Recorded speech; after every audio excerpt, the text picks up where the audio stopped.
Oh, this feels good actually. It's been a while. So yeah, thank you very much for your kind invitation, and it was a joy to accept it. Trusting that the Lord would help us all.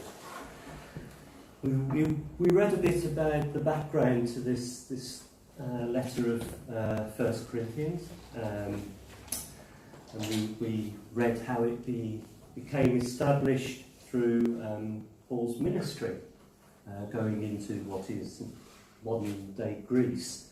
And it was a very important town, or like city really, had almost twice as many slaves as people. But it was important from all sorts of aspects, economic and military. It's a very, very important place, so no wonder Paul wanted to go there. Lots of people, and a place where people needed to hear the gospel, the good news. You see that Paul starts to address in this chapter what he says he sets out to do. And these people hadn't really grown. That was the big problem. They hadn't really grown in their faith. They were still having petty arguments and jealousies. And Paul addresses that right in the first chapter. Almost similar words there. People from Chloe's household, we don't know who they are, but they said in verse 12, he says, "What I mean is this, one of you says, I follow Paul, another, I follow Apollos, another, I follow Cephas, still another, I follow Christ." They were the super spiritual ones. But you see, he's trying to deal with that now in a more intense way in this chapter. And I hope by the end of it you'll see why I chose this passage. You're probably thinking, oh, I'm not like that. Anyway, what I think I'll just reiterate a few verses that I really want to concentrate on. Start with verse 3. Down to verse 8, I think. Yeah. 8, 9. Right, so verse 3 again. You are still worldly, for since there is jealousy and quarrelling among you, are you not worldly? Are you not acting like mere men? For when one says, I follow Paul, and another, I follow Apollos, are you not mere men? What, after all, is Apollos, and what is Paul? Only servants through whom you came to believe, as the Lord has assigned to each his task. I planted the seed, Apollos watered it, but God made it grow. So neither he who plants nor he who waters is anything, but only God who makes things grow. The man who plants and the man who waters have one purpose, and each will be rewarded according to his own labour. For we are God's fellow workers, you are God's field, God's building. Well, there are 3 activities that I want us to concentrate on. There are outlines here, and when I was asked for a title, I thought, oh, I don't normally do titles, but this just came to a head. I hope you'll understand this. It's sowing, flowing and growing. I'll try and explain that as we go on. The sowing bit is quite easy, isn't it? Not the needle and thread sowing, but the seeds into the ground, into soil. So, the activity of sowing. Paul was the sower. He uses what we see as a very familiar biblical picture, both in the Old Testament and the ministry of Jesus, of course. Very well known parable that Jesus taught about the various reactions to when the seed of the gospel is sown by those who preach the gospel. So that's what the picture is. The seed is the preaching, the spreading of the gospel. And that was Paul's ministry, to sow the seed. And there would be those who were not interested at all.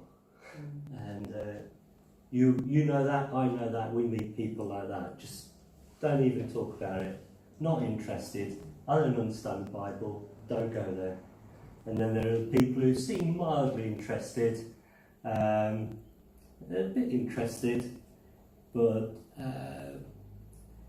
they just get strangled by other things and interested in other things.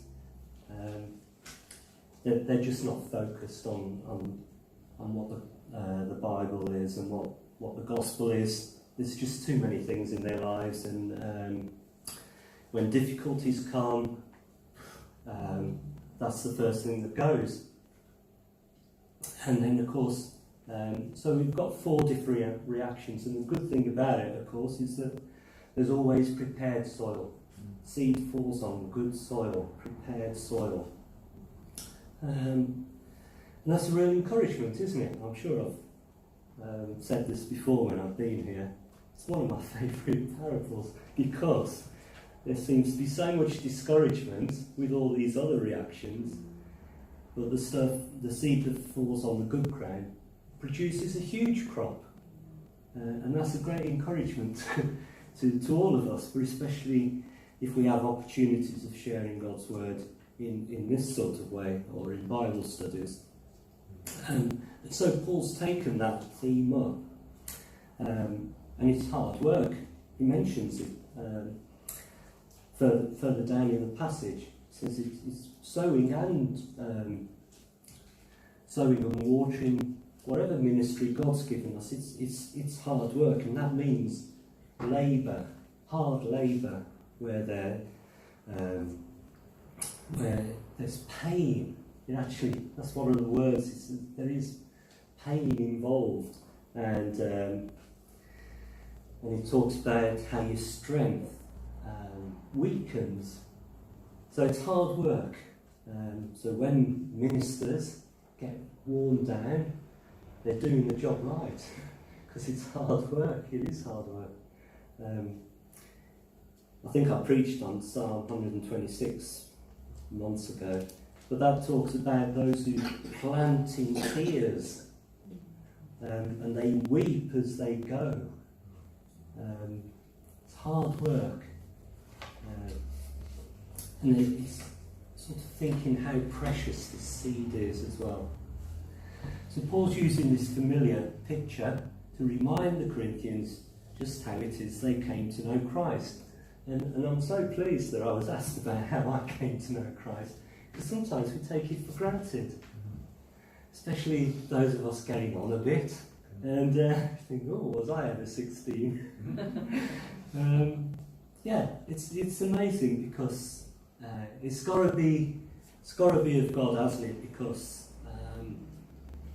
never choose it in and of our own accord, and some of the things that we go through in life, we'd never make it without God. So Paul was the sower. He's reminding them that you actually came to faith, you came to know God, but you haven't really got anywhere. It's great that you did, and Paul starts off saying, I'm really thankful every time I think about you, of what God's done in your lives. But there's so much more to do, and perhaps that's the lesson that we all need. We all need. Sometimes we are a bit like babes in Christ, when we ought to be a lot more mature. We know why I wanted that Acts passage read, was that Paul did find it tough, and he went through really, really difficult circumstances. In fact, the Jews tried to get him arrested or killed even, by taking him to the governor. That was the only reason they took him there. If they could get the Roman authorities on their side, there wasn't much hope for Paul, and it would soon shut him up. And so Paul did have it tough. He did have it tough. But isn't that a wonderful thing that God did?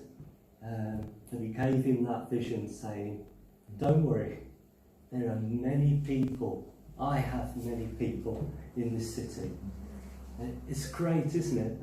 Although we don't have that specific promise to us, in the sense that, you know, God doesn't promise to keep everybody safe. There are reasons why he allows certain things to happen. But I do believe that we can take that principle. God has many people in this city.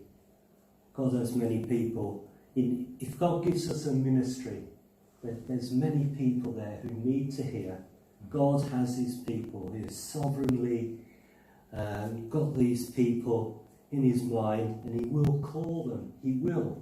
He will call them, and they will come to him.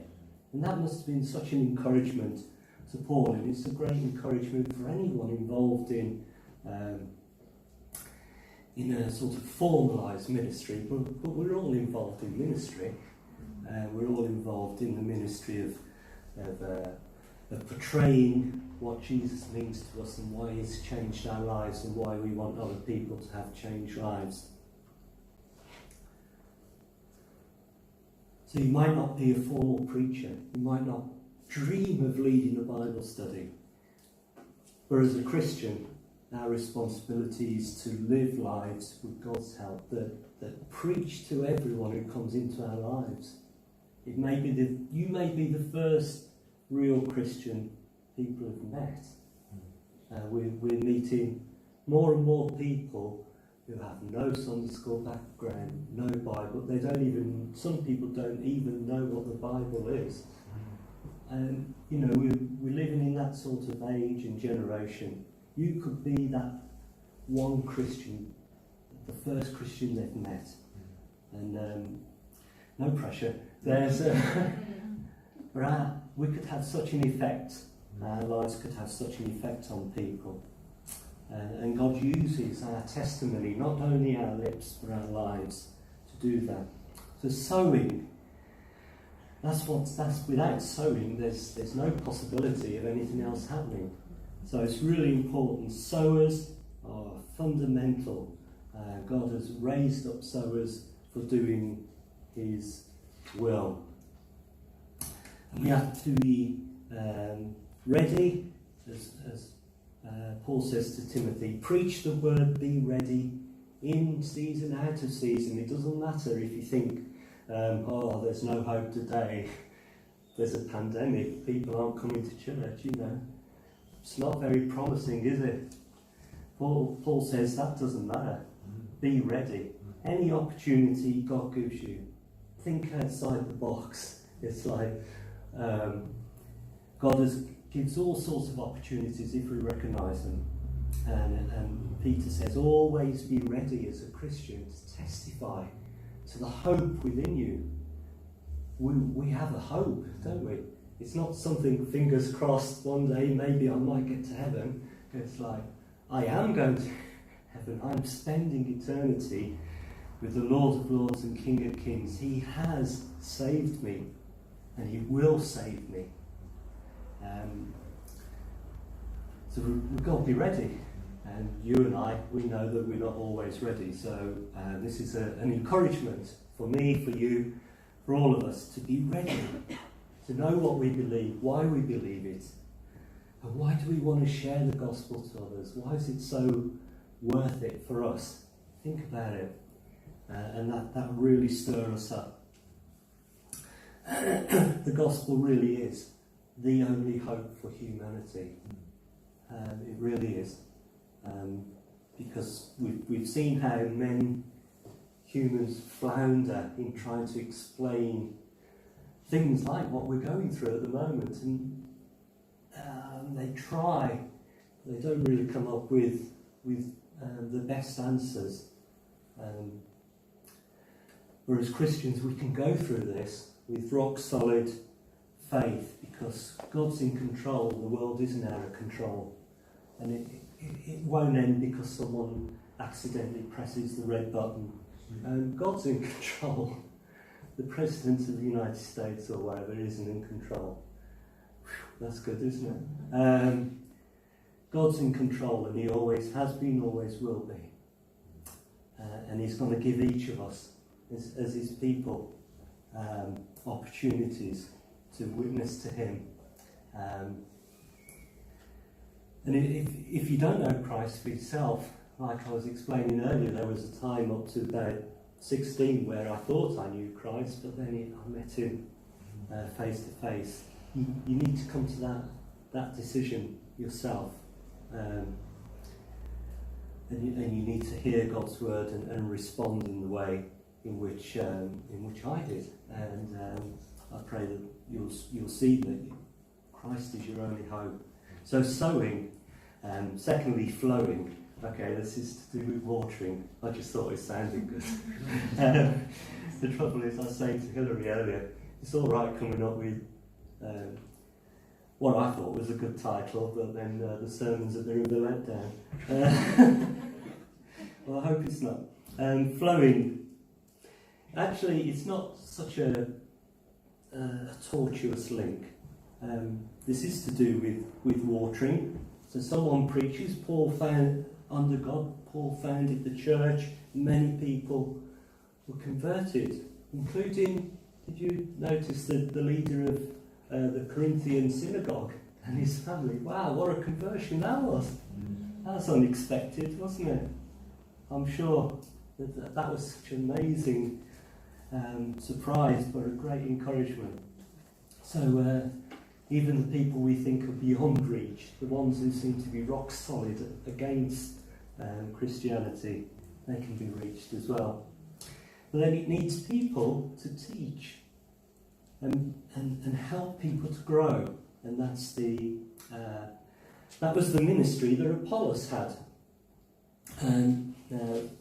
If we read on into chapter 19, we can read about Apollos. When he was in Corinth, he was quite a learned man. He's at the end of chapter 18 as well, where he meets Aquila and Priscilla. So he'd obviously got to Corinth by then, because they were there. And he didn't have the full gospel understanding. He had up to the baptism of John. And so I love that. Priscilla and Aquila explain the way of God more adequately. So it's good. You women there, so you notice that as a woman here, teaching, and with her husband. But I think that's really good if people skip over that, don't they? But Apollos there, he wasn't too highbrow. He said, "Oh, no, I think that teach me." He was like, he really come on. And he was able to refute the Jews vigorously, it says, at the end of chapter 18, and prove from the scriptures that Jesus was the Christ. So here was a man well qualified to teach people. He'd already had a good understanding according to his own knowledge, and then he was brought on by Aquila and Priscilla. So he became the waterer. Now this word for water is sort of has a number of meanings, but mostly it's a very active word. It's to do with making to drink, being made to drink, or in the process of giving a drink. So it's very active. It also has a meaning to irrigate. Okay, so that's where the flowing bit comes in. I thought anyway, that's in my mind. But it's a very specific process. You know, it's quite ordered and quite deliberate. So in Luke, this word is used in Luke 13:15, where Jesus talks to the Pharisees and says, "You're a bunch of hypocrites, because on the Sabbath, don't you lead your donkey to get a drink of water?" And that's that word, leading it for a specific purpose, to water it. And then later on in chapter 12 of 1 Corinthians, it doesn't matter where we are, Jews or Greeks, who are we? Where has God saved us from? Paul's saying, we've all been made to drink into one spirit. That's what God's made us for, to be unified. God's made it that way. He's made us to drink. That's the process. It's the same word here about Apollos watered. So it's this ministry of teaching, of maybe having quite an organised pattern, but deliberately teaching people in that sort of way. For improving, for enrichment, for better growing conditions, keeping up the horticultural picture. Paul describes it, it's again hard work, toil.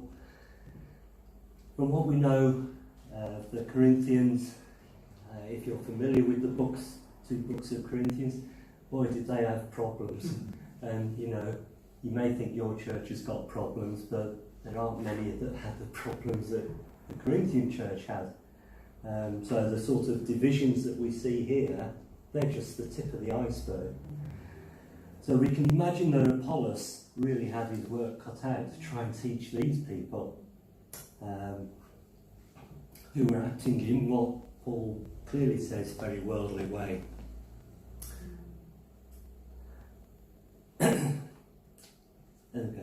And we're following this person, that person. And before we denounce the Corinthians for that, just as a bit of an aside, isn't that part of human nature, to identify with personalities who agree with us? Those of you who know church history, the obvious thing to pick out is the Wesley-Whitfield debate in the 18th century, and very sharp divisions between those two camps. And not that the two men particularly were like that between themselves. In fact, I've heard this both ways, but there's a very famous story of, we'll do it as Whitfield's followers. One of Whitfield's followers came up to him and he goes, "Sir, do you think that we'll see John Wesley in heaven?" Thinking, oh, no chance. How could someone like Wesley be in heaven? And apparently George Whitfield responded, "No, sir, because he will be far nearer the throne of grace that we won't be able to see him." What a response that was. I've heard it the other way around, but I think it originally was the Whitfield way around. But I think they had tremendous respect for each other, and it was none of their doing to cultivate fan clubs, as it were. But we're very, very quick to do that, aren't we? Following personalities who suit us. We see current days particularly in things like televangelists in America and all sorts of other places. So we can't condemn them too much. We're going on to our third and final point.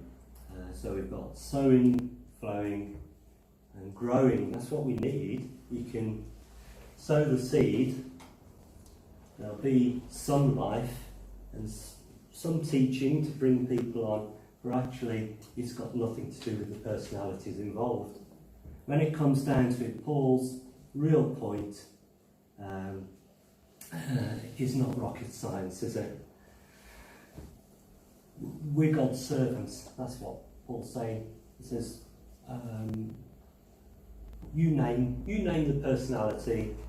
You think they're great. You've got them on a pedestal, just like all these gods around Corinth, Take them off the pedestal, because they're only God's servants. We're God's fellow servants. I think that's a great phrase. As Christians, we are God's fellow servants. Isn't that amazing that God should do that? Personalities are not important. We live in a personality culture, don't we? It's all about, there's all these TV personalities, and they come on and I'll say to Hillary, "Do you know who that is?" No idea. That must be a real personality then. God made the seed grow. That's Paul's main point. God made the seed grow. I planted the seed, Apollos watered it, but God made it grow. I don't know what sort of gardener you might be, or if you have any interest in growing things, or trying to grow things. But you know, I feel I've had quite a successful summer, really. But actually, I can't take any credit for that. All I did was buy a packet of seeds, or loads of different kinds, put it in, watered it, tried to look after it, but I didn't make it grow. And that was a real lesson while I was in lockdown, actually, on furlough. I thought, there's all these things growing here, and people saying, oh, well done, you know, go, no.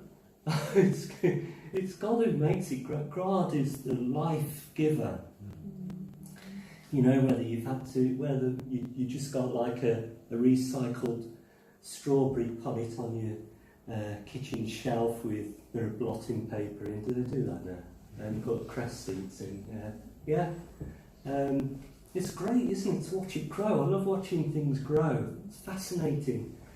And then getting confused at the garden centre. Do I need John Innes number 2? Or shall I just settle for an Asda grow bag? You know, perhaps gardeners will tell me off or something for that. Dare to criticise John Innes. It's good stuff. Good stuff. But it's God. It's great fun. But we're watching what God is doing. God is the author of life, and that's what it's about. No room for personalities. And it's that wasn't the only thing that I learned. Why I chose this passage was related to me being furloughed. I have to say, I was very concerned for my guys at work. You know, you could say that we've done a lot of sowing, a lot of teaching, a lot of watering of people, trying to bring them on, trying to introduce Christ to them, and genuinely concerned about people's mental health and how on earth would they cope without me. You know? Well, God had some lessons to teach me about that. In the course of time, God brought me back to the ministry that I was sure that He would bring me back to. And God had been making things grow. This is it was just absolutely thrilling. There are just so many stories. Making a guy who was on the verge of suicide, who I'd been able to share the gospel with before I went off. I thought, God, this is not good timing. I haven't finished yet. But again, not about me. God used somebody else. And this guy had a life of trouble with the police and in and out of prison. And he was due to go back into prison for something that happened months ago before we even met him.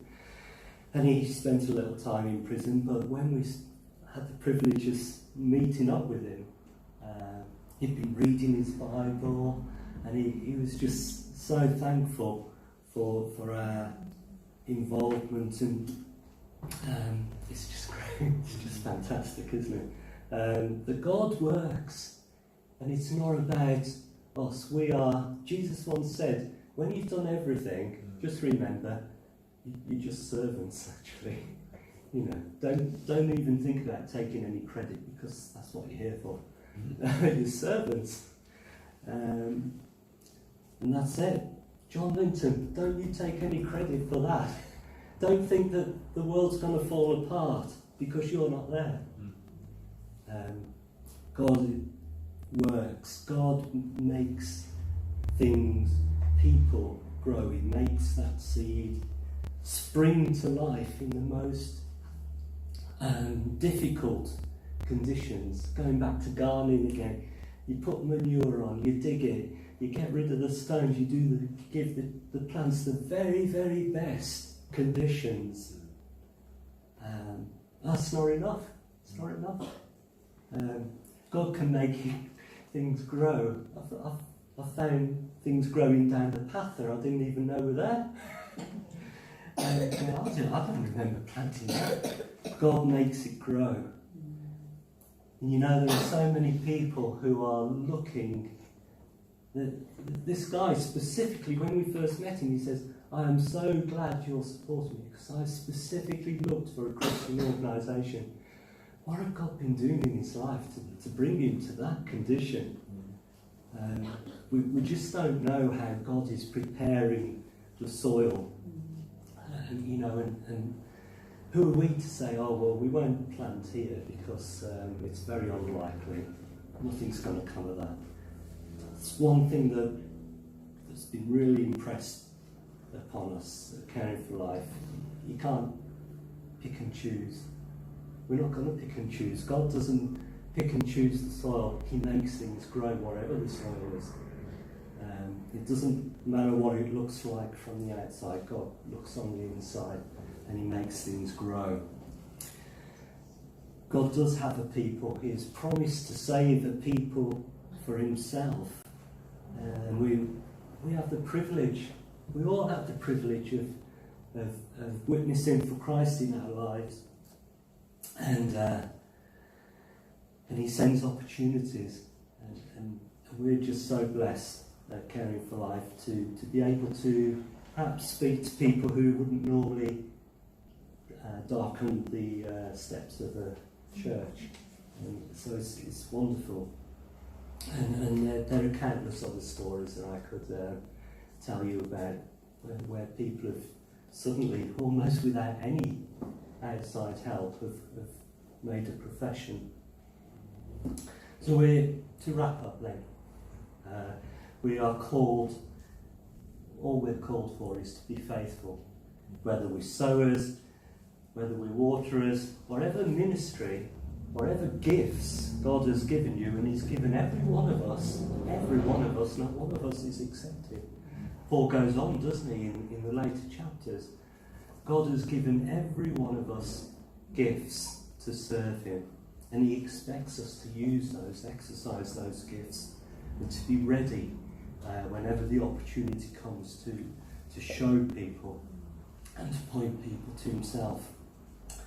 So if we're faithful, God will do the rest. He will bring his people in. He will bring in those he has purposed to save. We don't know who they are. It's not on their foreheads, is it? But we just... God has implanted, if you're a Christian, God has implanted a love for your fellow human being, whoever that is. And not to distinguish between what people look like on the outside. And it's just lovely to hear people who don't have the jargon talking about Jesus. It's great. Sometimes you think, ooh, I wouldn't have expressed it quite like that, but I know where you're coming from. Anyways, that's what God has been doing, and I'm sure he'll be doing much more. It's been a great lesson to learn, and this is such a wonderful chapter, really, wonderful passage. It's all about God, and that's what it's all. I could have cut it down to 10 minutes and said, all right, it's all about God. It is, and to God be the glory. Be encouraged, exercise your ministry, exercise your gifts, wherever they are. If you're not sure what they are, talk to someone who's a bit more experienced. Maybe someone else can see what your gift is and help you with that. But God will use you. Be ready for that opportunity. Maybe tomorrow, maybe later on tonight, someone rings you up. It comes out of the blue, doesn't it? So often. But God's in control. God's in control of this crisis, but he's working. When churches are finding it difficult to operate, God is working. And God is causing his seed to grow. Right, I'll stop there. We're gonna sing "Take My Life and Let It Be." I think that's a very appropriate hymn. Actually, both of the hymns have been great. Actually, so I think I couldn't think of a better hymn to finish on. Thanks.